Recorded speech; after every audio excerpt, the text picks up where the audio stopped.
కొంతమంది మనుషులని మారిపోయారు. వాళ్ళు మొన్నటి వరకు ఇలా ఉండేవాళ్ళు, నాతో అంత సవ్యంగా ఉండేవాళ్ళు, అంత స్నేహంగా ఉండేవాళ్ళు, నిజానికి చాలా మంచి మనుషులు, కానీ మారిపోయారు అని చెప్పి అనుకుంటూ ఉంటాము.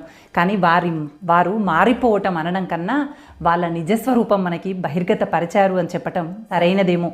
ఎందుకు అంటే పరిస్థితులు మారినప్పుడు, అవసరాలు మారినప్పుడు వ్యక్తుల లోపల నిజమైనటువంటి స్వరూపాలు బయటికి వస్తాయి. అప్పటి వరకు ముసుగు వేసుకున్నటువంటి వ్యక్తులు తమ నిజస్వరూపాన్ని బహిర్గత పరిచారేమో. అసలైన నిజస్వరూపం అదేనేమో. అప్పటి వరకు ముసుగును ధరించి అప్పుడు నిజమైనటువంటి స్వరూపాన్ని మనకి చూపించటం మొదలుపెట్టారేమో. కానీ మనమేమనుకుంటాము, వాళ్ళు చాలా మంచి మనుషులు, కానీ అవతలి వాళ్ళ ప్రభావంతో చెడిపోయారు అని చెప్పి అనుకుంటూ ఉంటాము. కానీ అవతలి వాళ్ళ ప్రభావం వల్ల కాకుండా అప్పటి వరకు నటించి అసలైనటువంటి స్వరూపాన్ని అప్పటి నుంచి చూపించటం మొదలుపెట్టారేమో. గ్రహించండి, మేకవనినటువంటి పుల్లు సమాజంలో లేరంటారా? మన ముందు మంచి వ్యక్తులుగా కనపడుతూనే నీలాప నిందలు మోపేటువంటి వాళ్ళు పరిస్థితులకు అనుగుణంగా తమ స్వార్థం కోసం మార్పు